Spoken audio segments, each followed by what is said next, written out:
Turbo and 2K show. What's up, 2K crew? We are back at it yet again, ladies and gentlemen. We are coming to you live from Patch and Remington here in Marcellus. Big shout out to Tony and the crew here for letting us do our thing. And yeah, it's, man, what an awesome day, 2Ks. We actually got some rain, a little bit of rain. Not enough. Not enough. It'd take a lot of rain to be enough. Yeah. We had a lot of rain in a very short amount of time. Yes, we did. Yes, we did. And thankfully, the all of the kind of bad weather that they were kind of predicting or forecasting really didn't hit. So thankful that happened. I'm really a fan of having power at the house. Sure. So yeah, that makes it makes for a good evening. But yes, ladies and gentlemen, welcome. For those of you that are tuning in either on Facebook or on YouTube, go ahead and drop us a comment so I know that you're here, because I can see that folks are here, just not who's here. So yeah, go ahead and let us know you're here. And for those of you on the YouTube page, go ahead and give us a like, hit that bell to enable notifications so you get notified every time we go live. And for those of you on the audio side, you are the unsung heroes of the 2K crew. We kind of, I'm probably just as guilty as everyone else. But I mean, we 2Ks, we're averaging probably 10 to 15 times the downloads that we do to the views, and that's Facebook and YouTube combined. So big shout out to you guys. Give us a follow on there, and give us a 5-star rating. Well, 2Ks, I think we're seeing something that I know I haven't seen before, and I've been around just a little bit longer than you have, and you'd be kind of hard pressed to have someone probably on a podcast that saw this happen before. But yeah, Shohei Ohtani is he actually getting better? Yeah. I mean, that is a crazy thing to think about. But we've got a whole bunch of baseball news that I want to get to first, so we'll kind of tease that a little bit. But one thing I did want to do a quick shout out to is Thursday was the NBA draft, and Victor Wembanyama was taken number 1 overall to join the Spurs. And Rich Eisen tweeted this photo out. It's a photo of Wemby. I'm not sure who the guy is on the far left, but it's Wemby, David Robinson, Ginobili, and then Tim Duncan. And look at how he makes all those guys look small. Yeah. I mean, that is crazy. That is absolutely crazy to see just how big this young man is compared to, I mean, David Robinson's 7 foot tall, or was when he played. So is Tim Duncan. Tim, I mean, I wish Tim would have been closer to him to kind of get a more relative size comparison. But man, that is just cool, and I think we're all excited to kind of see what this kid does. But yeah, aside from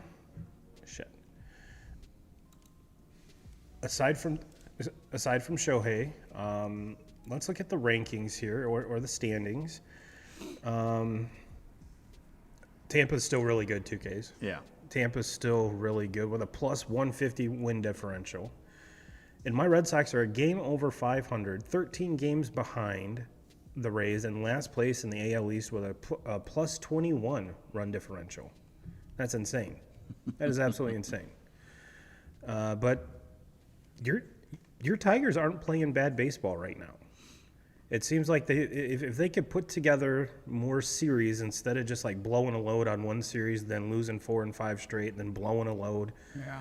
And Well, I mean, if you go back 3 weeks ago, they were flirting with 500 and only a game back on the Twins, and then they lose 9 in a row. And then they're trying to, since that last weekend they started playing better. This past week they played all right. They're coming out now.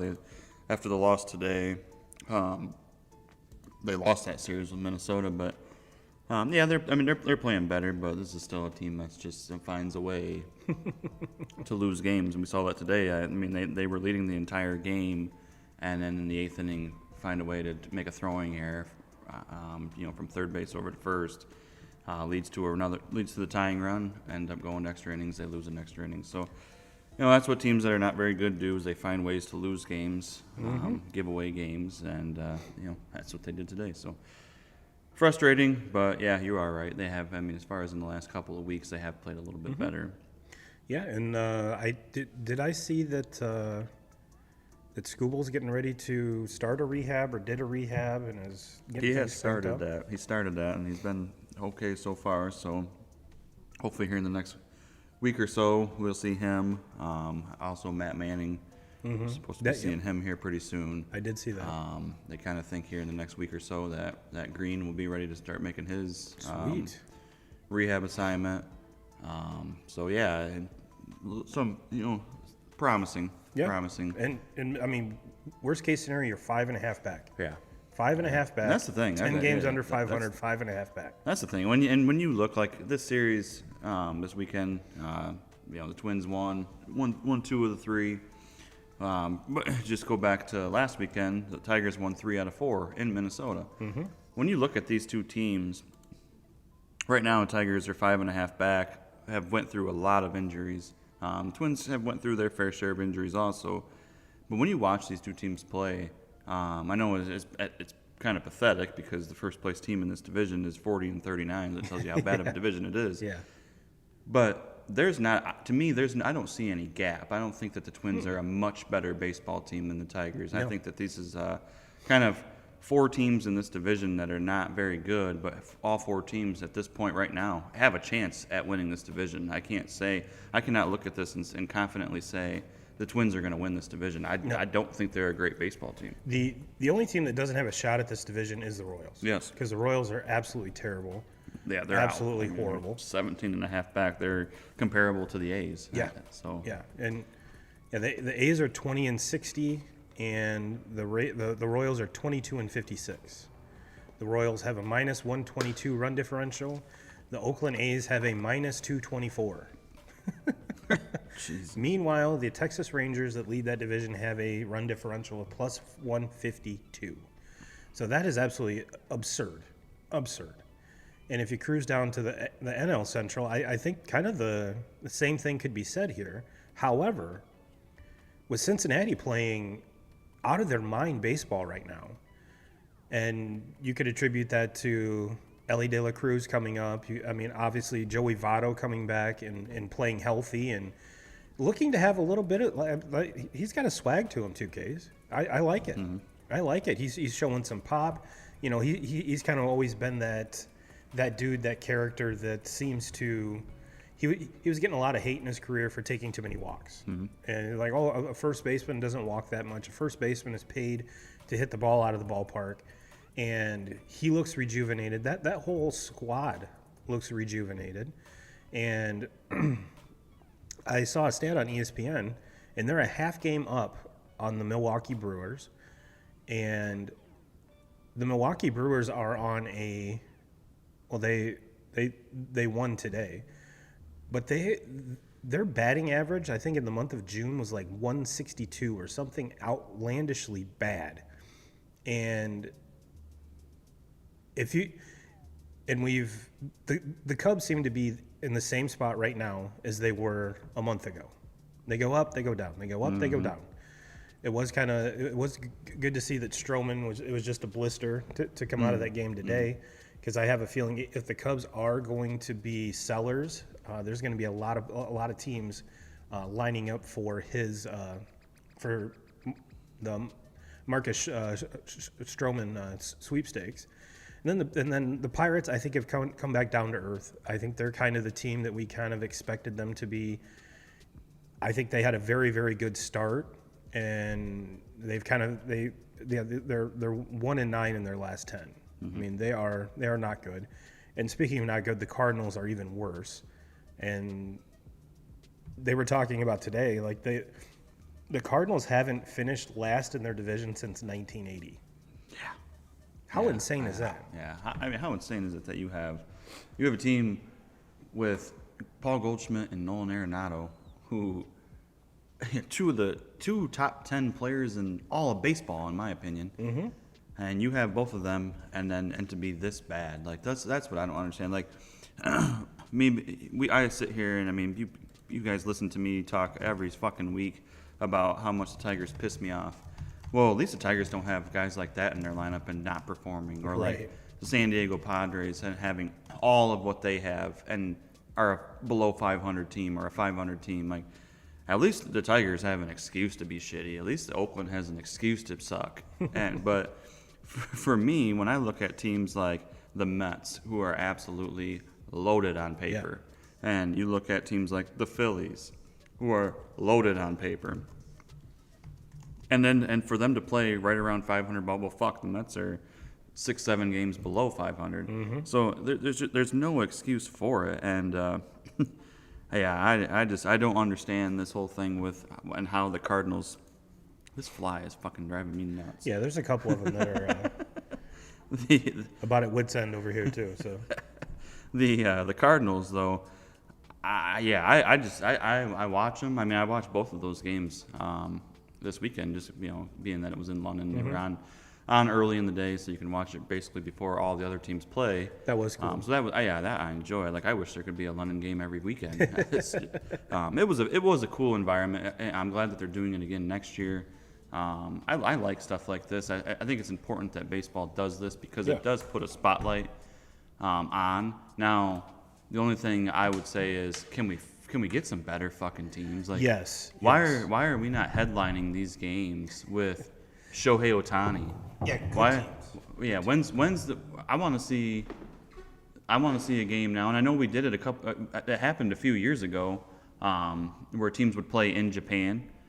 But why? To me, I think the Angels should play some games in Japan every single year, and try to make this a thing where we're playing all over the place. I mean, the Field of Dreams game is so cool, such a cool concept. And last year, though, we had the Cincinnati Reds playing in it, and the Cubs, and there were two teams that weren't even playoff, relevant. Yeah. Get some teams in there that people want to see. Get some players in there that we want to see. Like, to me, we're missing it. We're missing the point. Why are some of the greatest players? I'm talking the Shoheis. I want to see them play at 10 o'clock. In a game that's not stateside. Or I want to see Mike Trout. We've failed on him. I mean, that his whole career. And Angels can be part of the blame there because they haven't never played playoff baseball with him. But still, when you have the opportunity to play these big games, to me, why wouldn't we showcase the best of the best? Yeah. Yes. Well, you can kind of extrapolate that to the NFL playing in London. I mean, how it seemed like the Jacksonville Jaguars were a London team because they played in London every year, and up until last year, were extremely terrible. Yeah. So, I agree with you because I want to see that as well. But I think what they're trying to do is, even though these trips are supposed to bring a sport over and kind of showcase it into an exhibition during the regular season, mind you, they're like, well, we don't want to give all that extra travel, extra time to our studs. So we'll just kind of send it out there and kind of let it be. It is what it is type of thing. But I totally agree. I would be on board 100%. And to me, like, how awesome would it be though, like, to be able to pull a game off for Shohei in Japan? Oh, that'd be sweet. How cool would that be? What about pulling off a game and get Venezuela involved and get Ronald Acuna Jr. A game? I don't know if and it gets complicated. Who knows with these different countries how you could pull off and the safety for all these players? Who knows? That's obvious, but I think that there's probably people in Major League Baseball that have access to those answers and have access to being able to figure this shit out. But damn, that shit would be so cool to have a player like, a Ronald Acuna Jr. get to play in front of his country. Yeah. I mean, that place would be nuts. It would go nuts. We see it, and we get a glimpse of it in the World Baseball Classic. And how awesome was that? I mean, and I think honestly, if you polled a lot of these guys like around Major League Baseball and asked them, what was their coolest part of their career, there's a good chance they're going to say the World Baseball Classic playing in those games was cooler than any postseason game that they've played against in the States. Or if you're Mike Trout, that's your postseason right there. Yeah. Yeah. that legitimately is your postseason. But yeah, now fast forward, if the Reds play the Field of Dreams game this year, there's a whole lot more people watching because this Reds team is electric. I mean, young as shit, which is completely awesome. But yeah, I'm officially a Reds fan. 2Ks. I would. Oh man, this kid is a I'm stud. betting on this team to win the division right now, just because they're probably the hottest team in the division, even though they've lost 2 straight. They lost 2 straight to who I think is going to win the World Series this year. Yeah. This is a Reds team who I agree with you. I agree they go on and win this division. Yeah. And they are, arguably the hottest team in baseball. Shit, they won. What did they rifle off 12 in a row before they lost to the Braves? Yeah, they lost. Saturday would have been 13. Yeah, and then they lost 2 in a row, but they won the first 2. Or no, they won the first one. It was won the first one, lost the second 2. Yeah, but no, I'm with you. This Ellie De La Cruz kid is the truth. This is going to be a kid that he hit for the cycle, for Christ's sake, already. Like his 14th, 15th game of his career. Yeah, that's insane. Had the foul ball off the knee today, though. I don't know if you saw that. I did not. That one was a little bit scary because it was kind of just awkward. At first, when I was watching it, I thought like he tweaked his knee, but then after watching the replay, he fouled it off of his kneecap. Ooh, okay. Probably maybe a thing where he misses a day or 2, but they were talking about it after the game that it's nothing serious, nothing where they don't expect any, to miss any long-term time. So that's all good news. But this kid is a fucking stud. I love everything about him. He plays like his hair's on fire. He's huge. And then he's huge. And then it's not just that he plays with his hair on fire. He's also has all the tools to back it all up with. Yeah. He's a generational player. He's a player that we don't see caliber baseball players like this very often. And I can only name a handful of them that we have in baseball total. Well, this kid's one of them. Well, Joey Votto kind of put it bluntly after the game. After the game he hit for the cycle, he's like, I've never seen a better combination of tools aside from like a young Mickey Mantle. And he's like, am I trying to put that on this kid's shoulders? Absolutely not. It's just trying to put into context something that doesn't come around that long or that often. And speaking of injuries here, 2Ks, and when he'll be back, yesterday the ESPN tweeted out Aaron Judge has a torn ligament in his toe. Manager Aaron Boone said he expects Judge to return this season, but did not provide any guarantees. Now it's not a secret that I'm a Yankee hater. However, I do not wish for injuries on anybody. And of course, the first thing that came to mind was, here we go again. Yeah. Oh yeah. Here and we if go there's again. and I'm with you. I hate the Yankees too. But if there's any player that I would definitely not root for anything to happen to on that team, it's Aaron Judge. Like I love Aaron Judge. I don't like the team he plays for, never will. But you have to respect him, and he does. It's not like he's somebody that's out there running his mouth or anything like that. He just goes about everything the right way. It's hard not to like him, so it is very unfortunate. But I will say, when you take him out of that Yankees lineup, totally different. It is a very, very mediocre lineup. It is not good. Yeah, they let's see, they've won 2 in a row, but in their last 10 are 4-6. Yeah, and I'm pretty sure between the Red Sox and them, the Red Sox have lost once in 2 series. And granted, the Yankees are only 3 games better record-wise or win-wise than the Red Sox. But yeah, it seems to be like a collective. They don't know what the hell they're doing without Aaron Judge. Yeah. And we're talking about at the plate. Yes, they're terrible at the plate. I think they're scoring like right around 3 runs a game without him. And add on top of that, and this might be going right to Booney. I mean, we've seen 2 base running blunders here in the last week that little leaguers make. I mean, you saw Kiner Falefa get steal second the other day, gets called safe by the umpire and just walks away. And then Gleyber Torres doesn't go to tag up on a fly or on a line drive that gets caught in the outfield and gets doubled off. It's like, okay, Aaron Judge has nothing to do with that. Has nothing to do with that. And if you're a Yankee fan, you have to be irate at just kind of the shit that's going on, aside from Judge being out, because you would think if you had any sort of like leadership other than Judge I understand he's a captain. I understand he's a captain. He's that for a reason. But man, LeMahieu is a shell of himself. Stanton, you never know if he's going to play or not. He's been a disappointment since he's put on a Yankee uniform. I mean, there's nothing. Josh Donaldson's the same way. I mean, he's been terrible. And I can't even name you some of the outfielders because they're new faces. Yeah. And, you know, I'm pretty sure out of the guys I just named, LeMahieu's probably playing the best out of all of them. And you can't really expect Volpe to just step in as a rookie and be like, yep, boys, this is my team. This is what we're going to do. Everyone get on my back, because, to be honest with you, he hasn't hit worth shit at all this year so far.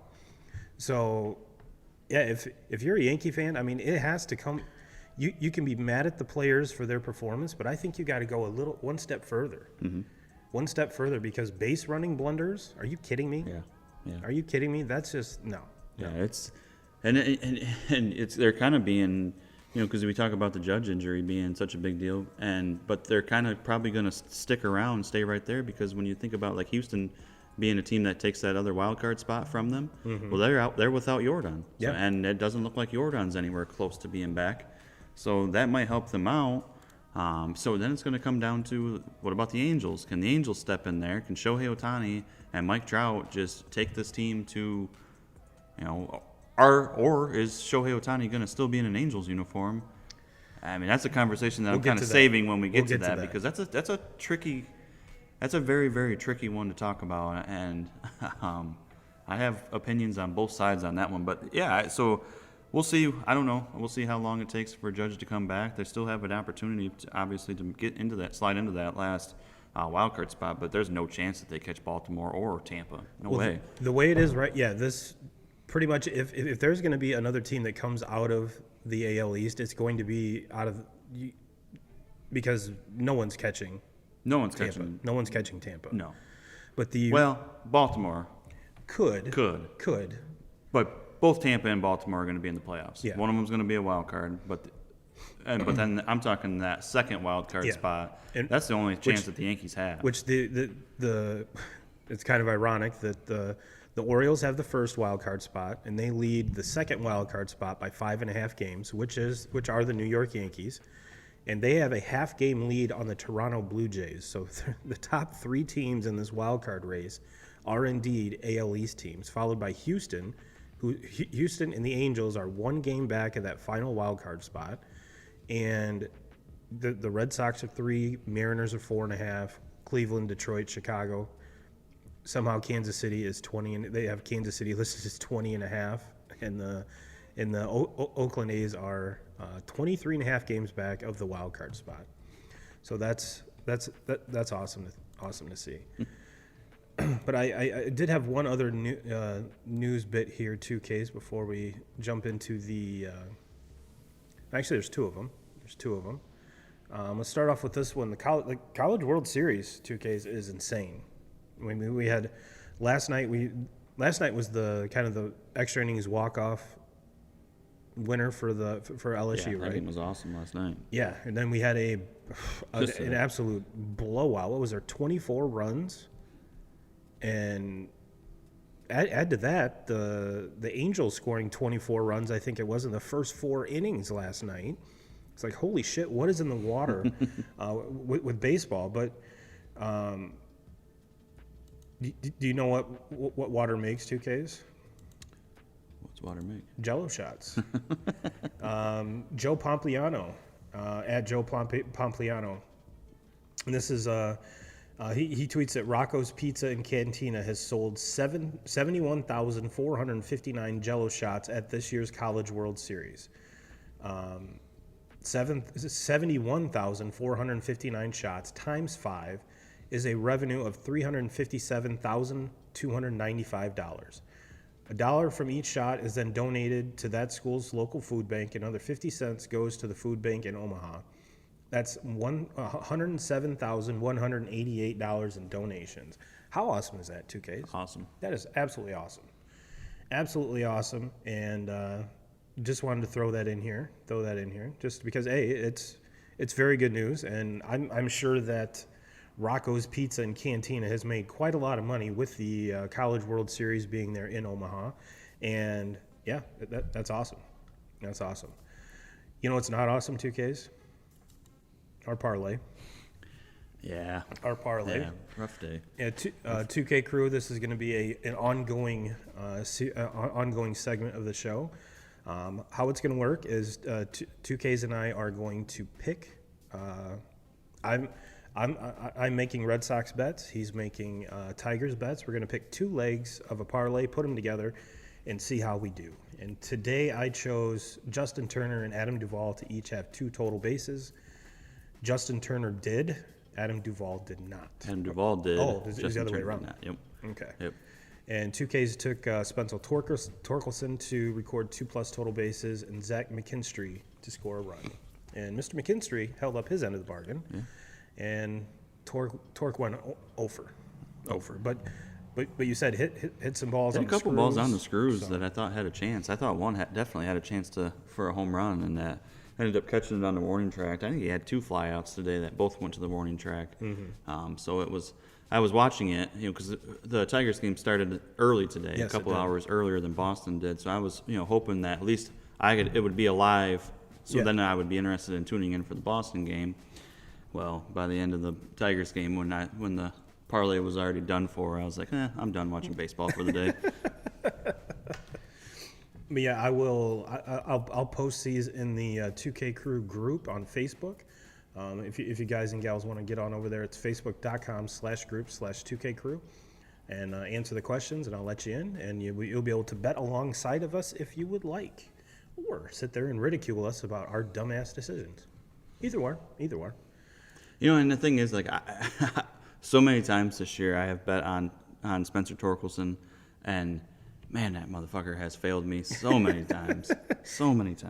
It's like he knows. Yeah, it's like yeah. And then the days where I don't bet, he has 3 or 4 hit games, and it's just like, what the hell? Well, Tigers fans, you found the jinx. You found the jinx right here. Every time 2K's bets on Torque, take the under and the Tigers to lose. Well, 2Ks, let's jump into this Shohei Ohtani talk. And let me bring up one of the tweets here, because this one pretty much puts everything into perspective. And this is, again, from Joe Pompliano. Shohei Ohtani currently leads the LA Angels in games played, at-bats, hits, batting average, RBIs, on-base percentage, triples, home runs, total bases, stolen bases, slugging percentage, on-base plus slugging, wins above replacement, and then pitching-wise, games started, quality starts, wins, innings pitched, ERA, strikeouts, wins above replacement. Joe goes on to say, my point, well, we have never seen a player like him, and we might never again. Now, there is some talks that there are a couple dudes in the combine, 2Ks, that are said to be two-way players. Now, let me ask you, do you think that we will see another two-way player in the next 5 years? No.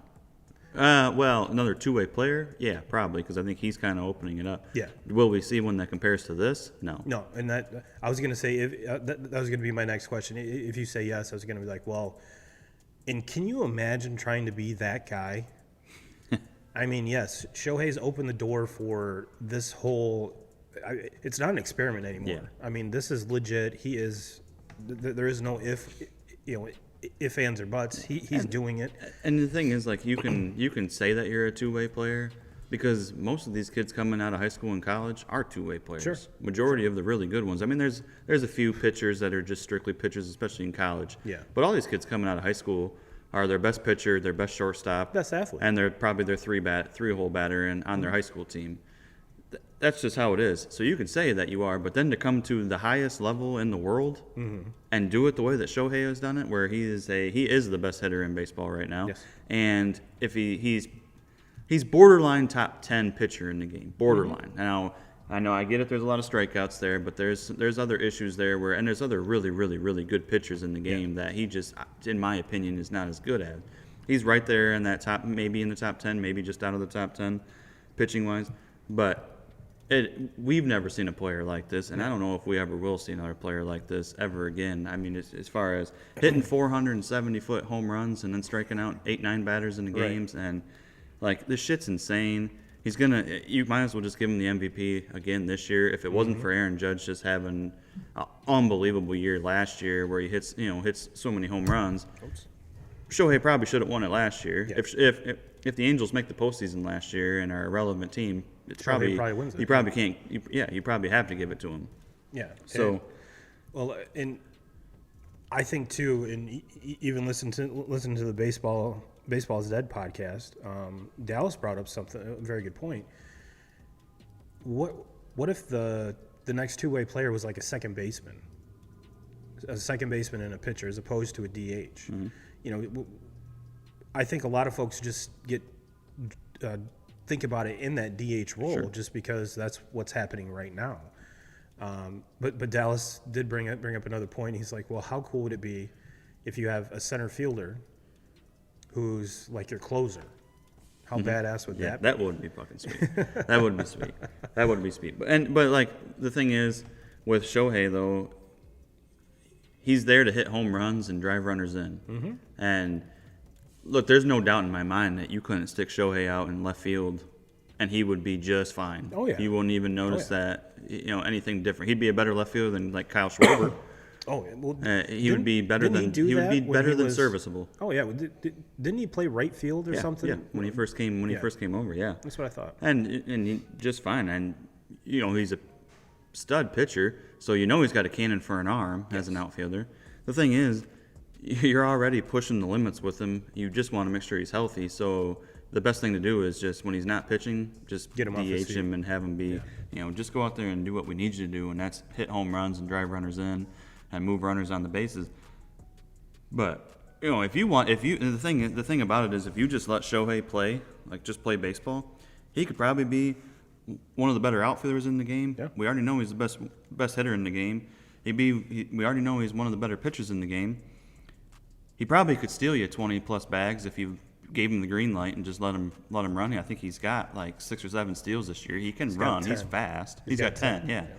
So there's if you green lighted him, he could have well over 20 in a season. Well, let me tell you. Let me give you some stats here up until today, and then I'll compare them to his career. Right now, he has 89 hits for the season, and for his entire career has 619. He has 25 home runs this season, career 152, 60 RBIs, career 403, stolen base 10, career 76. Now here's the interesting part here, 2Ks. He has a career batting average of 271. This year he's batting 297. His on-base percentage for his career, 357. On base this year, 377. And an OPS career of 901. And he's sitting at a cool 1.0 this year. That is absolutely insane.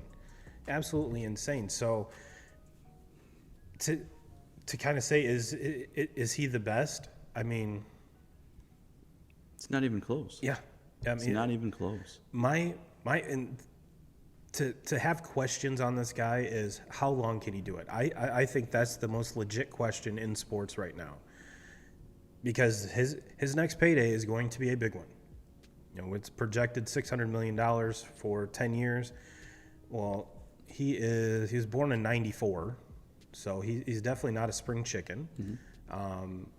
But that the organization that's going to back up the Brinks truck for him has to know that probably the last 5 years of that contract, he's going to be a DH only, or just a pitcher only. I have a feeling we're going to go to the DH part, probably primary, before because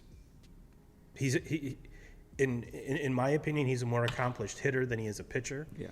But that being said, I mean, it's absolutely insane what he's doing. Let's grab another one of these tweets here. This is from Hembo over at ESPN on Twitter. Shohei Ohtani in the last 3 seasons, that's 2021 to 2023. He has more home runs than Pete Alonso, more extra base hits than Aaron Judge, a higher slugging percentage than Bryce Harper, and on the bump, he has a lower ERA than Corbin Burns, a higher K per 9 than Garrett Cole, and more Ks than Max Scherzer. The most remarkable 3-season span by any player that has ever lived. And if you have no idea who this Hembo dude is, first of all, you don't watch ESPN. Second of all, he is the stat guru of that or of that staff. He is absolutely insane with these stats. And for him to say, I mean, because this is his job, is to deep dive into stats and everything, the most remarkable 3-season span by any baseball player that's ever lived. I think that sums it up perfectly. Yeah. Oh, absolutely. Yeah. It sums it up perfectly. And you can't, and nobody could argue it. Like, nobody can argue it. No. What he's done in the last 3 years, we've never seen. Nobody's ever seen. And there's a very, very good argument that we never will see it again. Yes, and at this level. Like I was saying, for the next two-way player, I have a very good feeling that it's going to come from Japan. Just because, I mean, this guy is the king of Japan right now. I guarantee every Japanese player right now wants to be him. He has laid the groundwork on how to prepare your body, the training that it takes to get to this point. Now, does everyone have – you can have the same work ethic, the same training as Shohei, but do you have the same talent? Probably not. But I have a very good feeling that the next two-way player, if they're the next big two-way player, let's put it this way, the most successful two-way player after Shohei will come from Japan. Because, like I said, the path's already been blazed. But I have a very good feeling that if any of the American kids want to do it, just the stress. If one part of your game starts to slide, then it's like, do we take extra time in the part that's sliding to try to fix it, or do we just stick to the thing that you're really, really good at? And I think that's just been ingrained in the training and everything that's led up to where we are in Major League Baseball right now. And I have a very good feeling, unless it's a very, very special player, which Shohei is, obviously, that we will another player will have the opportunity to be showcased at the major league level like this. Let's jump to this is from 6 days ago, 2K. This is from Barstool Sports. Shohei Ohtani this week. Monday, 2 home runs. Tuesday, no home runs. Wednesday, Thursday, home run each. Friday, no home run. Saturday and last Sunday, home runs. Oh, and this guy pitches too. It's absolutely insane. Absolutely insane. What's this one here? I want to save that one. We already did that one. And I did find, we were talking about kind of where Shohei's going to end up here, 2Ks. Well, I found this one. This is from Gary Sheffield Jr. The sleeper team that would rock the house for Shohei Ohtani, the Atlanta Braves. Young, cheap long-term contracts for the majority of their core: Acuna, Albies, Olsen, Harris, etc. How that would be absolutely insane. Yeah. And Gary's not wrong here. We've said it time and time again on this show how smart the Braves have been to, because Austin Riley is the biggest contract in their history. Obviously, this one would blow that one out of the water. Sure. But as far as how everything's lining up, salary-wise, salary cap-wise, or luxury tax-wise, excuse me, there is no salary cap. But one thing just to kind of, here's another little thing here, 2Ks. We were wondering if there was any two-player combination in the major leagues that are close to $100 million. Because Trout's making 40 plus. If it is indeed a $600 million 10-year contract for Shohei, that's $1 billion. Mm-hmm. That's $1 billion in 2 contracts. The Mets are close. Both Scherzer and Verlander are making $43.3 million each this year. Both pitching very subpar for what they're used to. So is it out of the realm of possibility that the Angels would keep him? No, I don't think so. I don't think it is. And I was kind of touching on it earlier. I don't know. That's a very tough situation. They're a borderline playoff team, and they're going to, you think with both of them, and the Yankees not being great, Houston hasn't been great to this point. The Dodgers haven't been great either. They still have a chance of getting in. But if on the other end, if you're not going to pay for him, you're not going to bring him back. You got to get something for him. You're gonna take the biggest haul of all time on trading away a rental player. Mm-hmm. Because we've sat here and raved and basically done everything. Jeez, oh Pete. We basically gargled his for the last 20 minutes. So we're safe to say he's the best we've ever seen, and at least in this 3-year span, this is the best 3-year span we've ever seen anybody do in this game in the history. So a team is going to be willing to just give up boatloads of young talent. Yes. So if you're the Angels, do you bite? Do you take that? Because I think you could probably get 4 or 5 top end, prospects just for moving him, and he's only going to be a player that plays in that destination for a couple of months. Mm-hmm. But on the other end, what has the knock on Trout always been? Never been a postseason player. Mm-hmm. Never been able to get to the postseason. Do you owe it to Trout? Because if you dish Ohtani away, you're basically telling Trout, because these guys that you're going to get in the trade are probably not going to be, difference makers in Trout's, in Trout for the rest of Trout's prime. Yeah, we'll just say that. So I don't know what you do with this situation. I think it's a very tough situation. I do think that the Angels, and at the end of it all, I think they're gonna throw out an offer, and it's gonna be a hell of an offer, and it's going to come down to, is there going to be another team that's willing to throw out more money? And I think that there probably is going to be. I've often questioned, and I maybe I missed this. What's his relationship with Mike Trout? Mm-hmm. They look very happy. They look happy together. Mm-hmm. But you never hear them talking about each other. Mm-hmm. And I mean, yes, obviously English is a second language for one of them, but you would think by spending this much time together, they would have developed a relationship. And if you're the Angels, do you kind of leverage that relationship? Yeah. I mean, you'd think you'd have to. Yeah, and I think also something that none of us ever really put any time or thought into is if Ohtani leaves and goes somewhere else, he's going to have to build that whole relationship elsewhere.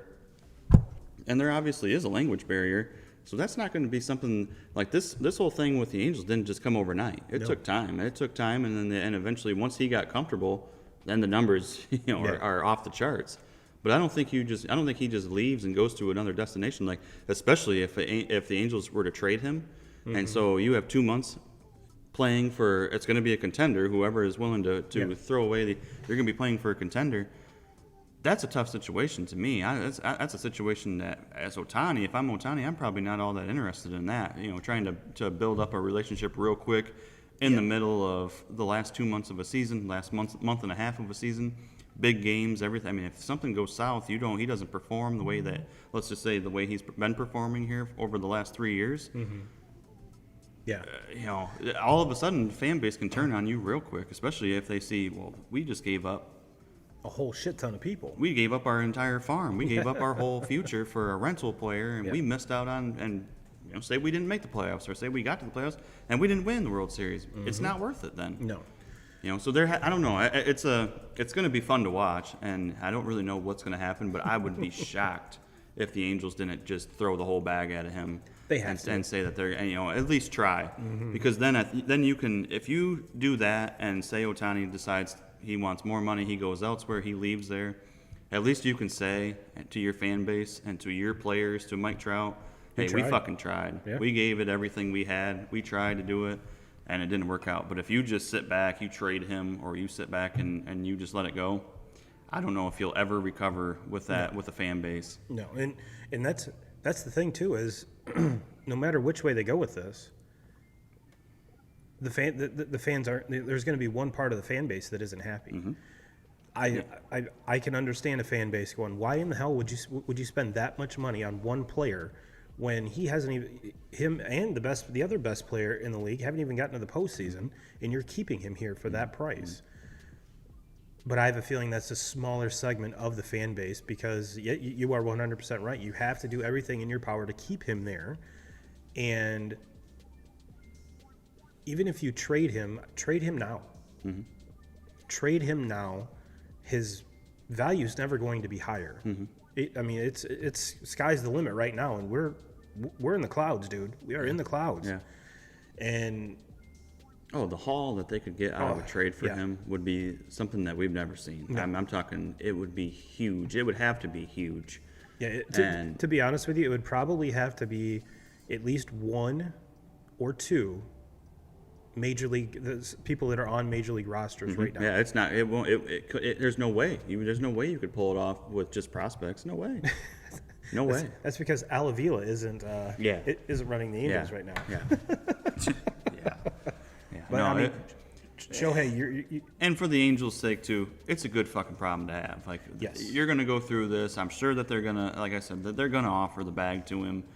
But it's also a good problem to have when you have this problem of, we're talking like it's a it's a bad one, but it's not a bad problem. No. You're dealing with, the best player in the game right now, obviously, and you have an opportunity to, if things don't work out and you do move him, there's a chance you're going to be bringing in a shit ton of talent, and that team has a lot of holes to fill. Yeah, and I really do think too. I don't think Ohtani is going to be the chase the biggest contract. I think he's going to be looking for where he's comfortable at. He's obviously comfortable right where he's at. He chose to go there in the beginning. If you're fair to him, I think I believe if the Angels play it and they're fair to him and they offer him a contract that basically a can't turn down offer. Mm-hmm. I don't think he looks elsewhere. I think he sticks around right there, and I think the Angels do it. So, and if you're the Angels, how much Ohtani swag have you sold? How many jerseys have you sold? Yeah. How many Japanese advertisements have you sold within your stadium on your broadcast? Enough to pay him? Yes. Yep. Yes. And I think it was either Jared or Dallas said, all right, well, the Angels have a history of overpaying for guys that are kind of past their prime. Josh Hamilton, Albert Pujols, Anthony Rendon, who really wasn't past his physical prime, because it seems like he hasn't played at all, hardly since signing there. But you're like, all right, yep, that's our third strike. We're out on this one. Sorry about it. Nah, I just don't see that happening. And the reason we're talking about it like this is because we haven't seen this. Mm-hmm. The reason we're talking like this, and I would not want to be the GM or the owner of the Angels. Sure. Because, like I said, this is a lose-lose. Because if you do trade him, you're saying, well, yep, you're bailing on us. You're bailing on us. There, you cheap SOBs. This, that, and blah blah blah. Mm-hmm. If you do keep him, make some moves to help bolster that roster, but just come in. Is just making the playoffs good enough? Yeah. I mean, what's the line here? Where's the line you're drawing in the sand? Like, okay, if we make it to the ALDS, then we've done enough. This team's not winning the World Series. Could they? Sure. Are they? No. They have too many holes in their starting pitching. And like I said, there's other holes that an Ohtani trade I could see from a upper management that yes, this trade would suck, but we would end up into one of those addition by subtraction, because you're taking away the big piece but getting a whole lot of small pieces, which could fill a whole bunch of holes and then make a run. But if they're prospects, how many times do these prospects hit? But this is all hypothetical. I mean, because in my heart of hearts, I agree with you. He's not going to be like, all right, well, it's the number's 600 or above. Yeah. I don't see it either. No, and where that 600 number came from, I think, is just a projection from assholes with microphones like you and I that are just like, okay, yes, this is what he's worth. Yeah. And the thing too, and look, I'm all about players getting paid. I'm all about everybody, you know, and I strongly believe that this guy needs to be the highest paid player in baseball, and I think he's gonna get there. Yeah. But at the same time, you have to look at it too, like, if you want to win, you better be willing to take, you know, a little bit less money than what you know what your agent's trying to get you, or what, you know, everybody's saying that you should get, because if you take this bag of money. How are we supposed? You can't. He's already showed us he can't win a World Series by himself. He can't get to the fucking playoffs with one of the other best players in the game right now. So you need a supporting cast. He can only pitch one day of the week, maybe two that we know of. Yeah, and and you know he's gonna hit you 40, 50 home runs. He showed he's gonna do that every single year. Well, you need other guys that can be on base when you're hitting those home runs. That usually helps. Yeah, So I always say, like, you know, you have to kind of find that. Like, and for some people, I think that postseason and World Series or championships doesn't mean as much to them. I think for some players, I want to get paid and that's all that matters to me. And to each their own. Yep. But I think there comes a time. Like, look, we can fucking write Shohei Ohtani into the Hall of Fame right now, just from what he's done in the last 3 years. Yep, I agree. First ballot. To me, you're a Hall of Famer. It's not. I think career numbers are a big deal, but if you dominate a game for like a 3-4 year span, I don't give a fuck if it's football, NBA, MLB. If you are the best player in that sport for a span of time, 3 to 4 years, you're a Hall of Famer. That's in my opinion. So I mean, he as far as the fame and everything that he's done on that side, he's got that. But what's going to be his knock? And the only thing that you can knock him on, say he goes another 7-8 seasons here and doesn't get to the postseason or doesn't win a World Series, that's going to be the thing that you talk about him with, is he never won a World Series. We already know that. I mean, we already talk about it with Trout. Yeah. Yep. So, you know, it's going to be, you know, obviously I want to see him get paid, but at the same time, you got to be willing. And to me, I think you had to be willing to take a little bit of a pay cut. And that's kind of like getting back to that Gary Sheffield comment. Like, yeah, I agree, and he's not wrong. But I don't think the Braves are even going to be in the running for him, because the Braves don't need him. No, the Braves can go win champion. They're good enough to win a championship right now, and they don't have him, and they don't need him. And yeah, you have Acuna and you have Albies and you have all these guys locked up on very, very good contracts that are not going to hurt you. But there's a whole other wave of young players that eventually you're going to have to pay to keep them. Yeah. Well, I'd rather have those 5 or 6 players and keep them around and have everybody be happy than to just throw my whole fucking wad into, you know, a Shohei Ohtani or anybody. So it's going to be very interesting to see how this all plays out. And the other thing too, you have to look at it like, look, sports is a game of egos too. So if you go out and you just throw the bag at a guy like Ohtani, and I'm speaking like as a Brave, you know, say the Braves were to do it, you have to think that it's only human that, you know, a Ronald Acuna Jr. is going to be like, well, what the fuck? Right. Now, I mean, I understand I'm not jumping up on the bump and throwing fastballs and striking everybody out, but I am stealing 50, 60 bags, and I am batting over 300, and I am hitting 30, 40 home runs in seasons. Like, why am I only being paid a third? Yeah. So, yeah. You know, and to me, and if you allow that to happen and egos start to get, then I think that's what you kind of see with, you know, the Padres. They have so much talent, but they don't know how to play together. They don't know, and you know, so I think that you want to have loads of talent on every single team because you need talent to win. but you also have to find that balance Yeah. throughout your entire organization. Because if you have a team that can gel and everything is good, those teams win more than the teams that just have stars on them. Oh, I 100% agree, and which makes Boston probably the best place for him to go because his best friend. There you go. His best friend's There already you there. go. There you Best go. friend's already there. But I don't foresee the Braves or the Red Sox forking over that much money when they said they couldn't afford Mookie Betts. Yeah, They I said they think couldn't it's- afford Xander Bogaerts. Yeah, I don't see that happening either. I think when it comes down to it, I would be shocked if he ends up suiting up for anybody other than the Angels or the Dodgers. Yeah. I think those are the two teams. Or possibly the Yankees, which Possibly. the Yankees post George really haven't done a whole lot of spending like No, that. So, no. but yeah, hell, he's probably going to be a Padre. He's probably going to be a Padre because they're signing everybody else, and Yeah. when worst comes to worst, he could probably play shortstop too. Yeah, probably. Yeah. Well, 2K crew, we did not. We slacked this week and kind of forgot about the top five. So we'll hit you with the top five next week. 2Ks, is there anything else that we need to let the 2K crew know? Big shout out to Keegan Bradley. Yeah. Talk about a fucking dominating performance. Good lord.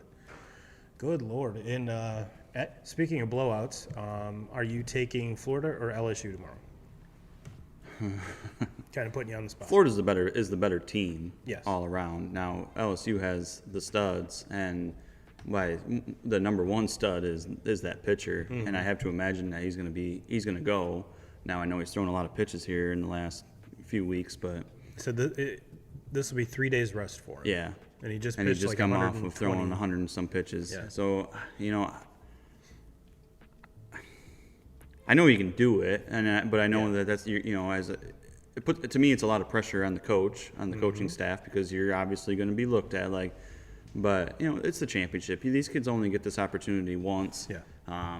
They've been training for this, for years and years, and he's young. Yeah. I say let him go. Me too. And Me too. he's the best pitcher in college baseball, and in my opinion, because LSU's next best pitcher pitched game one of this. So if LSU has a chance at winning this, he's going to have to go. Yeah. I think if he does go and he's able, and they let him go and let him, flirt with 100 pitches, I think LSU can win this game. But I think at the end of the day, Florida's just a much better team. Florida's got way more depth. Yeah. Maybe the two best players in this World Series are both on LSU, but the next best player is that Langford kid for Florida, and I think I'd take Florida. Florida just with all their depth, and even with Skeens pitching, who is an absolute stud, and to me, I think he's the best player in the draft, hands down. With what he's done on the mound this year, and he's he's the best college pitcher I've ever seen. Before we get out of here, 2Ks, let's look up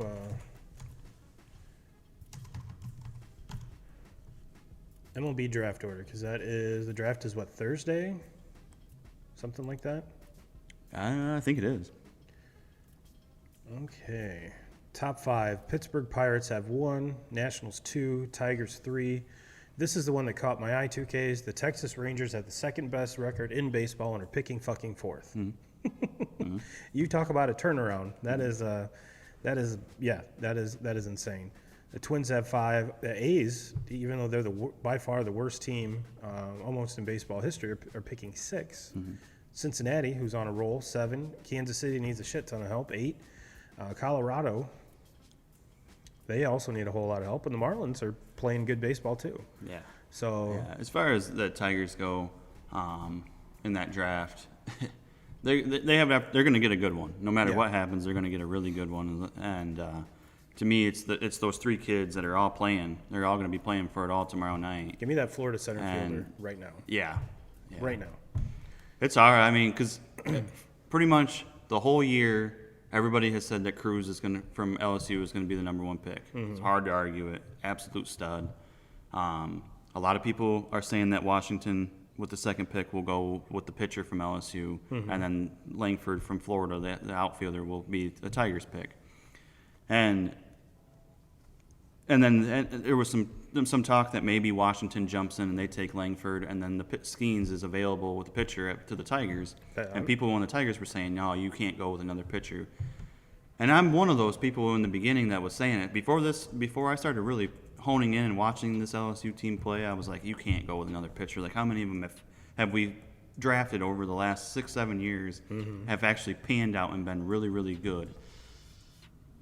It's none of them. None of them have. I mean, there's still potential. Yeah. But they haven't panned out. You have to go with a position player because that's what the Tigers are lacking the most of right now.